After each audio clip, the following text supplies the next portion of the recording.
എത്ര സ്നേഹം നിറഞ്ഞ എൻ്റെ പ്രിയ സുഹൃത്തുക്കളെ, ഞാൻ ഖാലിദ് മഞ്ചേരി. ഞാൻ ഇപ്പം ഇങ്ങനെ ഒരു വീഡിയോ ചെയ്യണത് ഇതിൻ്റെ 67ാമത്തെ എപ്പിസോഡാണ് ഇപ്പോൾ ഈ വരുന്നത്. ഇനി ഞാൻ കൂടുതലൊന്നും പറയണമെന്നില്ല, ഞാൻ പറയണത് ശ്രദ്ധിച്ച് കേൾക്കുക.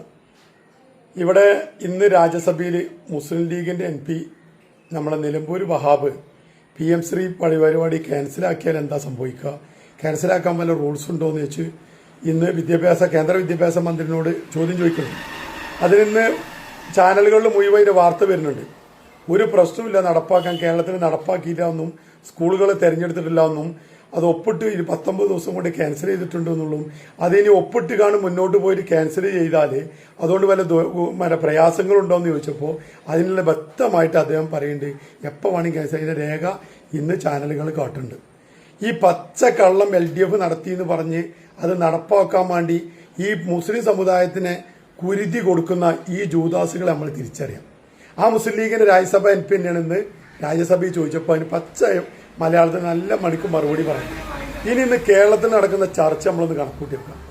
വർഗീയത പറഞ്ഞ് വിഷം കുത്തിവെച്ച് മനുഷ്യനെ ഈ മലബാറിലെ മുസ്ലിങ്ങളെ ഒറ്റ ഒരു പാത്രത്തിലേക്ക് വോട്ട് സ്വീകരിച്ച് സമുദായത്തിന്റെ പേരിൽ അധികാരത്തിൽ വന്ന് 5 മന്ത്രിമാരുണ്ടായിട്ട് ഈ 74 ദിവസത്തിന്റെ ഉള്ളിൽ സമുദായത്തിന് ഒറ്റ കൊടുക്കുന്ന പരിപാടിയല്ലാതെ ഇപ്പോ ഈ പറഞ്ഞതിന്റെ വിപരീതമായിട്ടാണ് മുഖ്യമന്ത്രിയും കേരളത്തിലെല്ലാ മന്ത്രിമാരും മുന്നോട്ട് പോണത്. 74 ദിവസം കൊണ്ട് മലയാളി അനുഭവിക്കാനുള്ളതൊക്കെ അനുഭവിച്ചു. ഇനി നിങ്ങളൊരു കാര്യം ചെയ്യാം, ഞാൻ പറയണത് പറഞ്ഞു വരുന്നതിനെക്കാട്ടി നല്ലത് കേരളത്തിലെ 3 ചാനലുകളുടെ വാർത്തയിൽ ഒരു ചാനലിലെ വാർത്ത ഇതിന്റെ അടിയിലിടുന്നുണ്ട്. അത് ശരിക്കും ശ്രദ്ധിച്ചു നോക്കുക. 1ഉം 2ഉം പറഞ്ഞാൽ അതിന്റെ അടിയിൽ തന്തനും തള്ളനും വിളിച്ചു കണ്ടും അനാവശ്യം എഴുതിക്കാണ്ട് വരും. അതുവരെ സംസ്കാരം അങ്ങനെ. അപ്പൊ അതുകൊണ്ടാണ് നോക്കുക, നമ്മളതായ മൈൻഡ് ചെയ്യാറില്ല. അപ്പൊ അതുകൊണ്ട് ഈ കേരളത്തിൽ നടക്കുന്ന ഒരു ചാനൽ ഇന്ന് രാജ്യസഭയിൽ നിലമ്പൂർ വഹാബ് മുസ്ലിം ലീഗിന്റെ രാജ്യസഭാ MP ചോദിച്ചതിന് ഇന്ന് മറുപടി പറഞ്ഞുണ്ട്. ആ മറുപടി നിങ്ങളൊന്ന് കേട്ടു. അത് കഴിഞ്ഞിടുന്ന ഒരു ചാനൽ ചർച്ച ഇതിൽ പറയുന്നുണ്ട്. ഒരു ചാനലിന്റെ അഭിമുഖം വരുന്ന ആ പരിപാടി വെക്കണേ, ഇതിന്റെ അടിയിൽ നിങ്ങൾക്ക് കേൾക്കാം. ഞാനല്ല പറയണത്, ആ പറഞ്ഞു കേട്ടാണ്.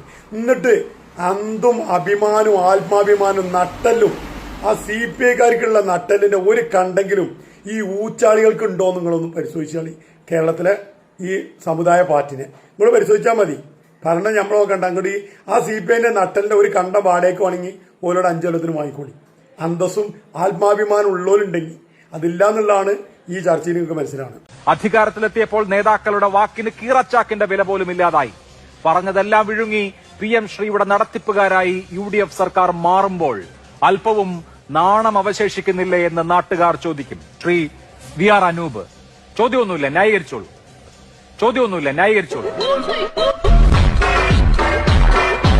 PM ശ്രീ പദ്ധതി വലിച്ചു കീറി ചവറ്റുകൊട്ടയിൽ എറിയാൻ പറ്റാത്തതുകൊണ്ട് നിലപാട് ഇപ്പൊ തൽക്കാലം വലിച്ചു കീറി ചവറ്റുകൊട്ടയിൽ ഇട്ടിട്ടുണ്ട്. അതല്ലേ പറ്റൂ. ശ്രീ K ഷാക്കിർ, താങ്കളുടെ ഊഴമാണ്, താങ്കളുടെ ന്യായീകരണം കേൾക്കട്ടെ. BJP പറയുന്നത് എന്താ? മുസ്ലിം ലീഗിനെ കൊണ്ട് PM ശ്രീ നടപ്പാക്കിയുമുള്ള സന്തോഷത്തെക്കാൾ വലുതായി ഒന്നുമില്ല എന്നാണ് BJP പറയുന്നത്. അങ്ങനെ BJPക്ക് രോമാഞ്ചമണിയാൻ, മുസ്ലിം ലീഗിനെ കൊണ്ട് PM ശ്രീ നടപ്പാക്കിച്ചു എന്ന രോമാഞ്ചമണിയാൻ അവസരം താലത്തിൽ വെച്ച് കൊടുക്കുകയാണ്, കീഴടങ്ങി കൊടുക്കുകയാണ്. ഒരു മുസ്ലിം ലീഗുകാരന് നാളെ കോഴിക്കോട് അങ്ങാടിയുടെ തല ഉയർത്തിപ്പിടിച്ച് 4 ആളുടെ മുഖത്ത് നോക്കി നടക്കാൻ കഴിയോ ഷാക്കിറെ? ലജ്ജ കൊണ്ട് തല കുനിഞ്ഞിപ്പോലേ. ഈ നിമിഷം വരെയും കേരളം ഈ PM ശ്രീ നടപ്പാക്കുന്നതുമായി ബന്ധപ്പെട്ട ഒരു കാര്യവും ചെയ്തിട്ടില്ല. സ്കൂളുകൾ വിട്ടുകൊടുത്തിട്ടില്ല, സ്കൂളുകളുടെ ലിസ്റ്റ് കൊടുത്തിട്ടില്ല. കൊടുക്കും. ആര് കൊടുക്കും? N ഷംസുദ്ദീൻ കൊടുക്കും. BJPക്കാരുടെ ഹർഷാരവങ്ങൾക്കിടയിൽ അവർ രോമാഞ്ചമണിഞ്ഞുകൊണ്ട് മുസ്ലിം ലീഗുകാർ PM ശ്രീ നടപ്പാക്കിക്കുന്നത് കണ്ട് അവർ കോരിത്തരിക്കും, കൈയടിക്കും. അതുകൊണ്ടാണ് ഞാൻ നേരത്തെ ചോദിച്ചത്, ഒരു ലീഗുകാരന് ആത്മാഭിമാനത്തോടു കൂടി വഴിയിലിറങ്ങി നടക്കാൻ കഴിയുമോ ഇനി എന്ന്. ഒരേ സ്റ്റാൻഡിലാണ്. PM ശ്രീ പദ്ധതിയിൽ കാവ്യവൽക്കരിക്കുന്ന രീതിയിൽ കേരളത്തിൽ വിദ്യാഭ്യാസ രംഗം നടപ്പിലാക്കില്ല. എന്നാൽ അത് കേരളീയ വിദ്യാഭ്യാസത്തിന് ഗുണകരമായ രീതിയിൽ ചരിത്രത്തെ വളച്ചൊടിക്കാതെ കാവ്യവൽക്കരണമില്ലാതെ നടപ്പിലാക്കും. നിങ്ങളൊന്ന് കാത്തിരിക്കും. അതായത് കാവ്യവൽക്കരിക്കാത്ത നിലയിൽ വളരെ നല്ല നിലയ്ക്ക് PM ശ്രീ നടപ്പാക്കും. LDFന്റെ കാലത്തുള്ളത് പോലെ അല്ല എന്ന് പറയുന്നത്. ഹിസ് ഹൈനസ് അബ്ദുള്ള എന്നൊരു സിനിമയുണ്ട് ഷാക്കിറെ. അതില് പിന്നെ ഒരു കഥാപാത്രം ചോദിക്കുന്നുണ്ട്, ഏട്ടനെ വേദനിപ്പിക്കാണ്ട് കൊല്ലാൻ പറ്റുമോ എന്ന്. അതുകൊണ്ട് അതേപോലെ ഏട്ടനെ വേദനിപ്പിക്കാണ്ട് കൊല്ലുന്നത് പോലെ കാവ്യവൽക്കരിക്കാതെ PM ശ്രീ നടപ്പാക്കട്ടെ.